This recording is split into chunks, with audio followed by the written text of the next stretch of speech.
يا هلا، اليوم شغلنا غير وباذن الواحد الاحد بيعجبكم. حبيبنا تذكر لي شيل ذبيحتين؟ يس. بنسقط فيه هالفقار اللي يحبه قلبك كفو في هالبرميل وشغل 5 نجوم باذن الواحد احد، واذكر الله يا الربع ان شاء الله. ما شاء الله ما شاء الله. وهذا وش صنعه؟ هاي التشكيله بنحطها في المغش وفي الفخاريات، شغل معها بقايا لا اله الا الله الحاشي. لا تقول لي ما فيه رز. الا في رز بخاري مع مندي بخاري. شغل هذه وصفه ابو زايد كذا يعني الليله ان شاء الله. اي 5 نجوم. السمك متى بنعيده؟ نعيده أو لا اسمك شيء ثاني، بس بنعيده عند الربع الشرقيه. الله يجزيك.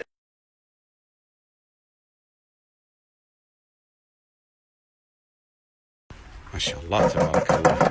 حبيبنا تعال هنا تعال. الشغل البخاري يا حبيبي. حمسنا البصل وثقلناه حمسته شوي وبنحط عليه شغلك اليوم مرتب. اي نعم، بنحط عليه الليمون وبنحط عليه الجزر وبسم الله ونحمسه حمسه بسيطه، ثم نحط عليه الرز اللي هو ذا. اي نعم، والخضار مع المغش والطناجر. شكلك اليوم بتخلص بدري. ايه ما تشوفني عجل. ما شاء الله عليك. الخلطات دي وش ولا بعدين تعلمنا؟ الخلطه هذه كركم طبيعي وفلفل اسود بنحطه مع الرز، وبصل وثوم وزيت وملح وش قلنا؟ اكتبها لنا. وبهارات مشكله. اكتبها لنا. نصب الخلطه يا ابو. هذه الحين خلطه خاصه بالبخاري.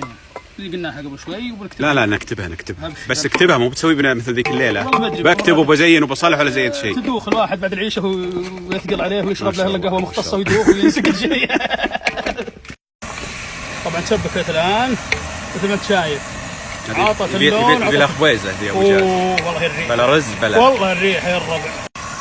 يا مرح مكثر الرز. اي والله تعرف شباب واجد والفقار. بس بيشيله بس مو طالع من القدر. لو طلعت يطلع نافوره في القدر.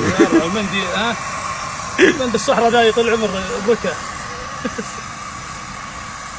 اخيرا اقتنع ابو جازي، غير القدر. يقول الرز بيطلع فوق، لذلك لازم اجيب قدر كبير.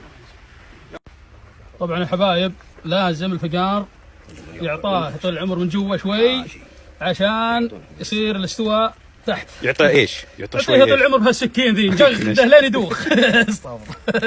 عشان الاستواء يصير تام من تحت الشحم. يستوي ان شاء الله. بيستوي. هلا. اليوم طول العمر بنخلط خلطاتنا وبندعسها في الحاشي في خلطات. والله يا اخي انت ما ادري وين تجيب. طول سريع يا ابوي، سريع ما فيه. مع الخضره مع الدنيا. وش بتسوي هذه؟ اصبر عطني. بنحطها يا ابو الحبيب في الفخاريات وفي المغش. هذه هي مره ما يحتاج. انت تستمع. هذه الفخاريات مو يقول. نحطها في الفخاريات يا ابو. بسم الله. هاي الخلطه دي يبي نخلطها مع بعض. والله انا شكلي بتنازل عن الحاشيه، نبي هالخلطه الحين. لا ما عليك، يزعل ان شاء الله. بسم الله ما شاء الله. اعطونا خبز الربع. والملايه ما تقال بتلبس ملايه. والله اليوم عجلين يا شيخ، ما فيه الا حشو حالتنا حاله مثل ما يقولون. يلا جاهز؟ جاهز. بسم الله. طبعا شكل من فوق تحت عشان تضبط الشغله. اما لو في فقع بعد بالسلام. بسم الله. بعد المغش بتحط فيه. ايه كل شيء بنحطه اليوم ما فيه. انا قلت بيبقى لنا شيء منه. لا نصف عليه الحيمه. حتى اللحم تحط عليه من الخلطه. إيه. يا ظالم. الشغله في الخلطه. يا ظالم. ايه ما فيه. يا ظالم في العيشه. بسم الله. نصف الحمات على المغش مثل كالعاده. ما شاء الله تبارك الله. يلا عندنا ثم نحط الفخاريات بقيه اللحم. المغش ذا وين بتحطه فيه؟ بنحطها له مكان. خلطه سريه ابو فارس. مكان سري. والله شكلك. بنوريك اياه بعد شوي. بسم الله. ما شاء الله تبارك الله. نطبق. يا هلا. حطينا الرز، طبقناه، حطينا عليه الغطاء لانه بينزل شحم السنام على هالمرقه اللي بتجيك طول العمر طعم الخضار بشكل ثاني. خضار شيء. المغش طول العمر حطيناه مخبى سري. سقط عليه السنام من فوق وبيجيك زي كذا مثل ما يقولوا 5 نجوم.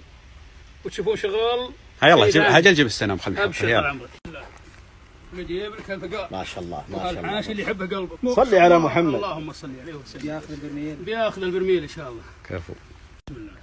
نصب عليه التتبيله انا قلت انك نسيت التبله. لا كل شيء مخطط له. اجل يا ولد ما يحتاج، ينزل نزول. الحين حطينا الرز، سقطنا عليه السنام وحطينا يا حبيب. لا ما نبي. يا ابن حمد ذكر الله يا رجال يا اخي. عشان برمي لك يعني شغلتنا. والله بيشيل ما شاء الله بيشيل. على فكره الحضور واجد لا يحسبون اسراف، ترى ما يكب شيء. اي نعم بيض الله وجهك. بسم الله. شوي شوي عوزنا يا ابو جهل عليك ما شاء الله. ما شاء الله. يلا خرج تضبط الطاره. خرج الطاره. هذا سواق القلابي 3 ساعات. طبعا يفتح المحابس اللي هناك لين اخر شيء، وتاكد من فتحه التهويه حقت الاكسجين، ويحتاج محول ضغط زي هذا، تفتحه ضغط عالي تحكم بالمسمار هنا، تربط لين يطلع صوت الغاز ولا بالقدام. جينا من النار نص ساعه. نعطيه 40 دقيقه نار عاليه، وبعدين بنعطيه ساعتين و20 دقيقه، مجموع 3 ساعات لانه حادي. ساعتين وايش؟ ساعتين و20 دقيقه على نار متوسطه. حلو.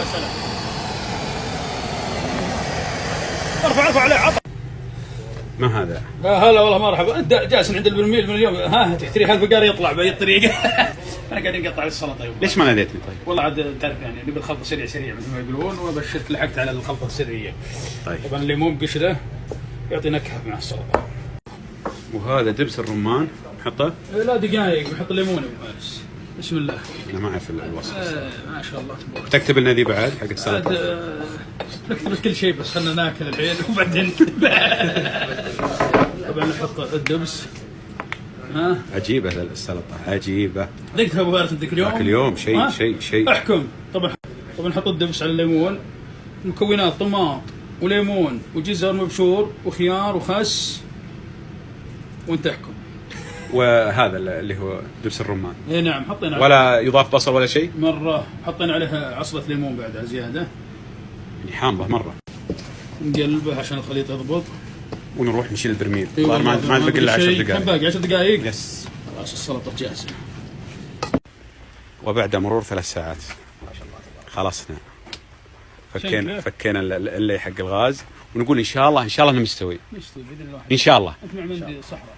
عموما البرميل هذا الحجم الكبير اللي يشيل ذبيحتين، فيه واحد وسط وفي واحد صغير.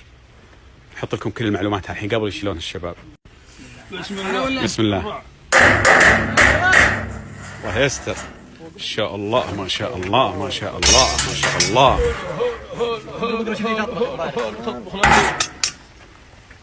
يا ساتر يا ساتر. كلام كليم. تفتق يا ولد.